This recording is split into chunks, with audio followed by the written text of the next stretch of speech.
¿Cómo están? Aquí otra vez dando lata con nuestro espacio para ustedes que se llama A Calzón Quitado.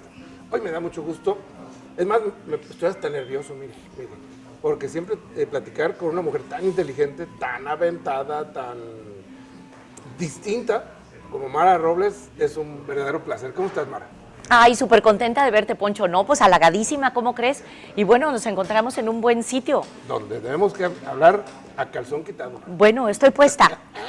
Suena muy porno eso. Pero... Suena fatal, pero bueno, todo el mundo sabe la acepción del término. Oye, Mara, ¿qué va para...? Pues, yo te conozco bueno, familiarmente nos conocemos. Sí. También nuestras familias son amigas.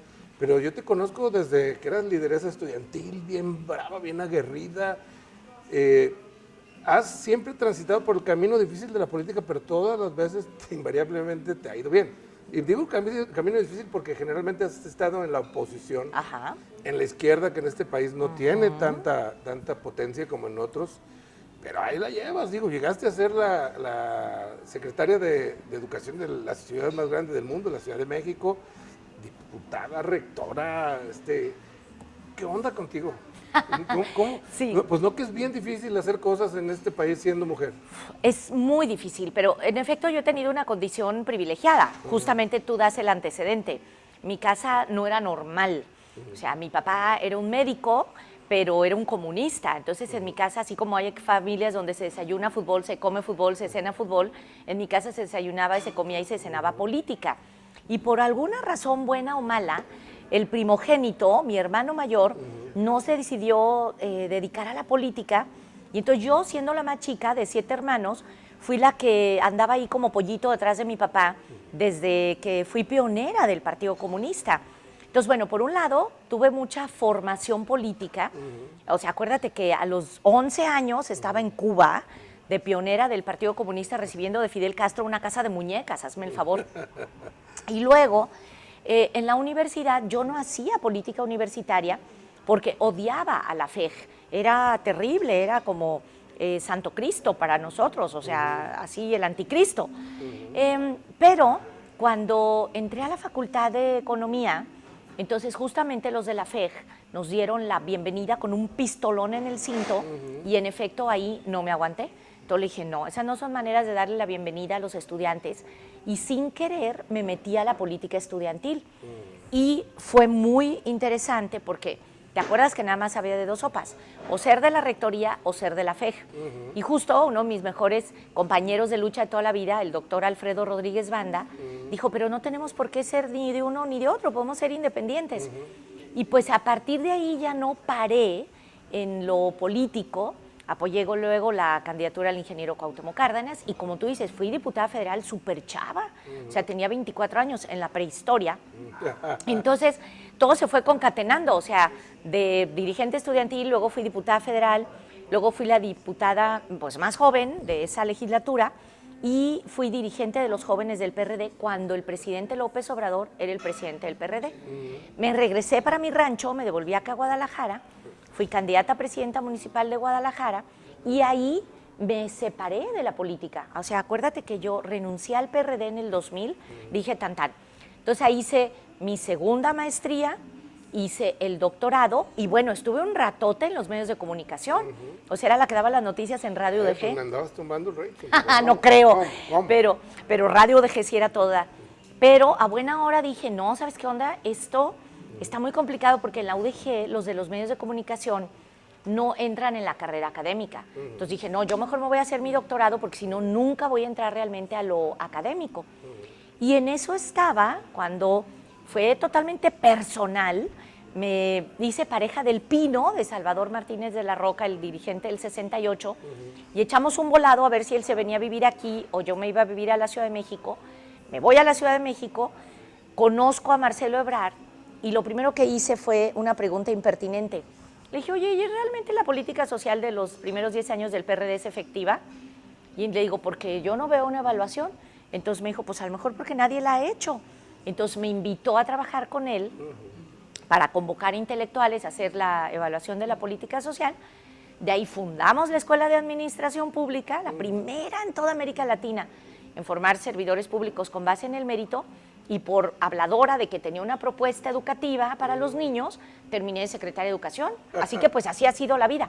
Bueno, pero también hay que decir que cuando ganó Morena en las elecciones del PRD, entonces cambió todo el gabinete de Mancera, yo me devuelvo otra vez para mi rancho, me invitan a ser rectora de Cualtos y pues de ahí no debí salir, caray, porque si hubiera sabido cómo iba a ser la primera legislatura, no.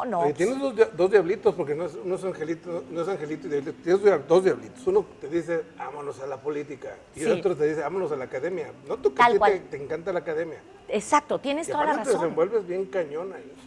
Y pero la política es cierto. También, pues. Es que tienes razón. O sea, efectivamente, yo me pude haber quedado, hice mis 2 maestrías, hice mi doctorado, obtuve ya finalmente mi plaza académica, lo de la Secretaría de Educación, la Escuela de Administración Pública. O sea, de corazón, mi tema es educación y cultura. Pero justamente cuando Alfaro se lanzó de candidato a gobernador, acordé con él hacer una serie de cosas en educación que eran muy importantes. Por eso acepté. O sea, llevar comida a todos los niños en las escuelas, dar clases de teatro. Pues es que al principio sí, pero luego no, y no entiendo por qué. Bueno, ahorita vamos a ese pleito. Ya hablaremos. Déjame, porque tú para irnos por partes, sí, como Jack el Destripador, tú fuiste parte del movimiento que hoy gobierna este país, que es Morena. O sea, tú fuiste parte de esa causa. Sí. ¿Hoy cómo los ves? Mira, complicado, porque por un lado hay muchos amigos míos allá, Pablo Gómez, Alejandro Encinas, la propia Claudia Sheinbaum, Marcelo Ebrard y muchos más de los históricos, ¿no? De los que toda la vida estuvieron en la izquierda. Y me duele que haya muchas causas de la izquierda que no son abanderadas por este gobierno. Voy a ponerte, digamos, la más radical, que es la libre decisión de las mujeres sobre su propio cuerpo, que ya está resuelto por la Corte, no importa, ganada está esa batalla. Y por cierto, no creo que sea la única ni la principal de la lucha de las mujeres, pero esa era una demanda de la izquierda de toda la vida.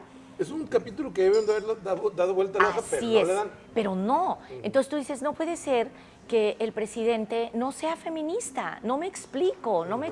2, no puede ser que estemos renegando de la democracia. O sea, atacar al INE me parece garrafal.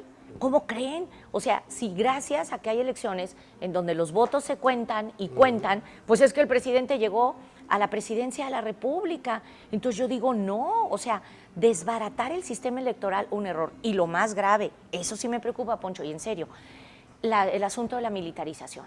Eso es muy grave. O sea, yo acabo de tener una reunión muy importante con gente de altísimo nivel de América Latina, la Cumbre de Estados del Bienestar, y todo el mundo me decía, ¿cómo? ¿Militarizar México? ¿Que no se acuerdan de Argentina?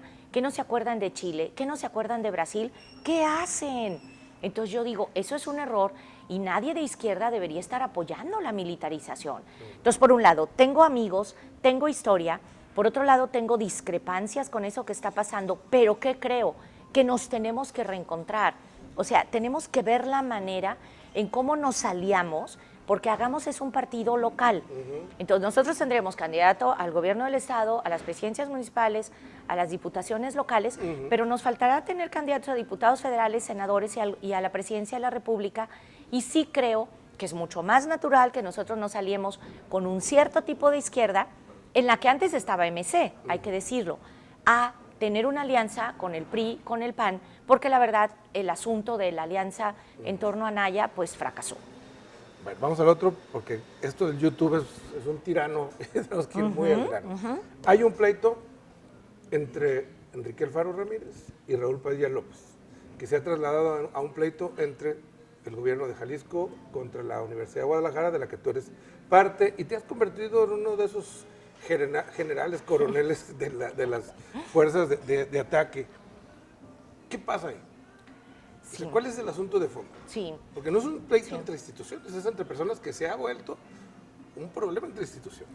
Es muy importante pregunta, fíjate bien, lo he pensado muchísimo, porque de verdad yo llegué con una gran cantidad de expectativas a apoyar a Enrique Alfaro. O sea, conmigo nunca ha sido malhumorado, siempre ha sido respetuoso, siempre ha sido cordial, y acordamos cosas muy valiosas, no solamente lo de los niños en las escuelas, sino crear un servicio público de carrera, crear una escuela de administración pública y además la refundación, creo que soy de las 3 que me lo creí, ¿no?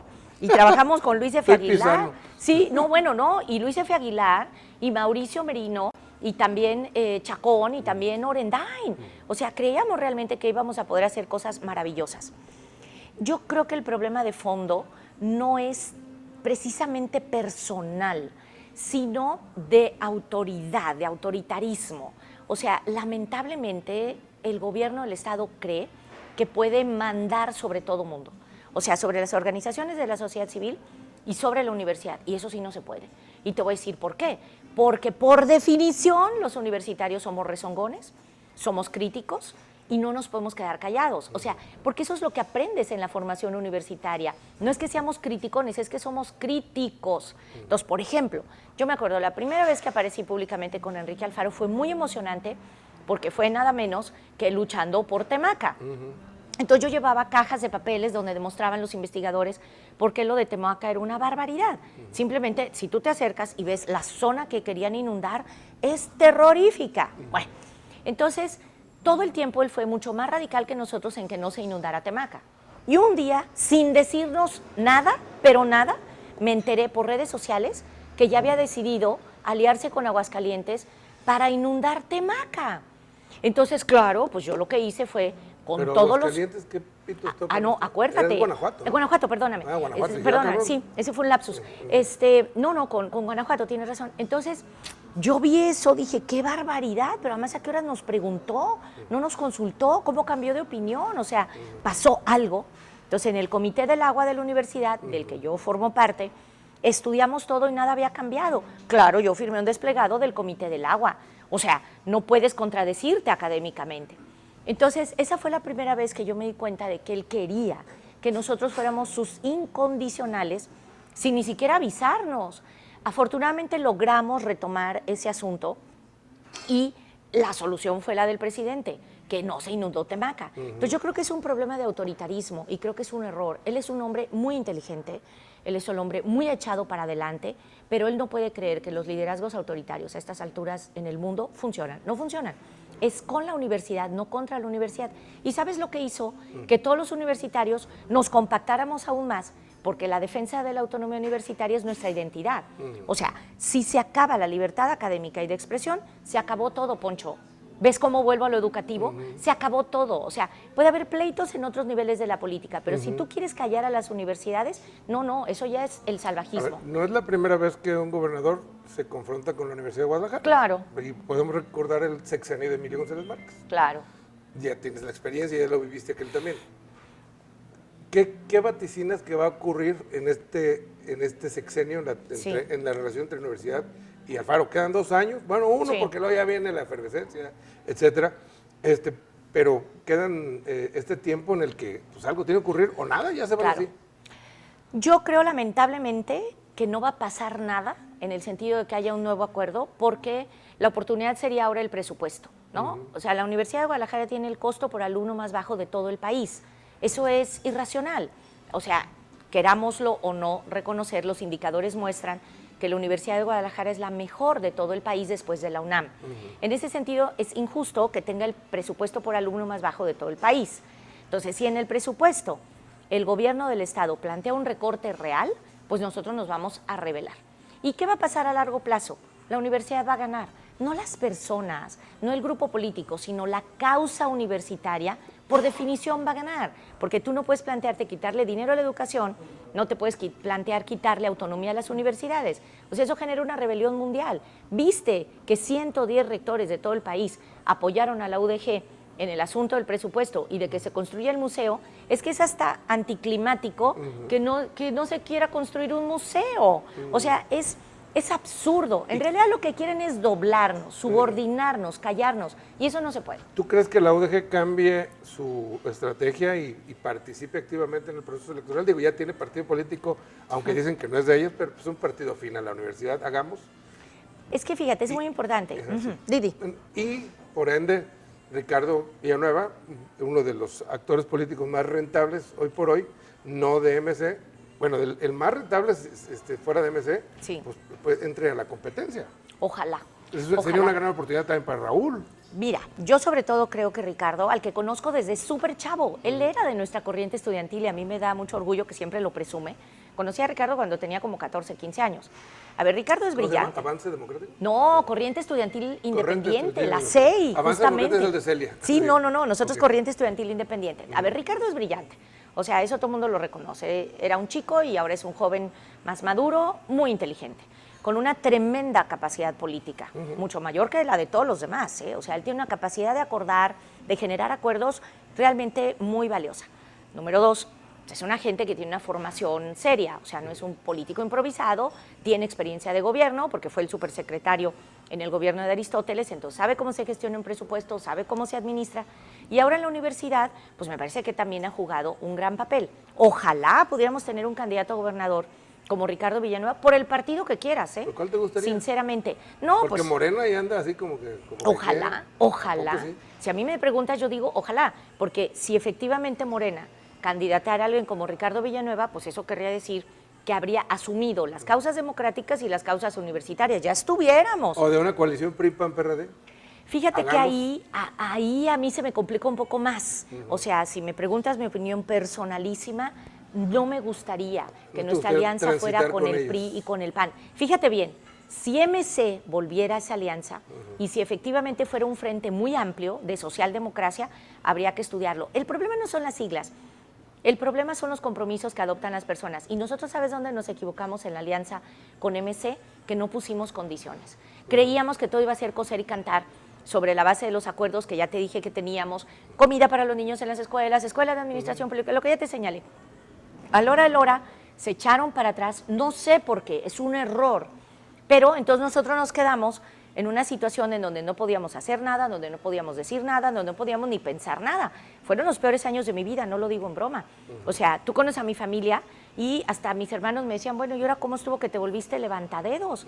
Pero ¿cómo no protestaste? Era ya existencialmente para mí imposible seguir ahí. Par de minutos para el Congreso actual, a mí me da coraje. Sí.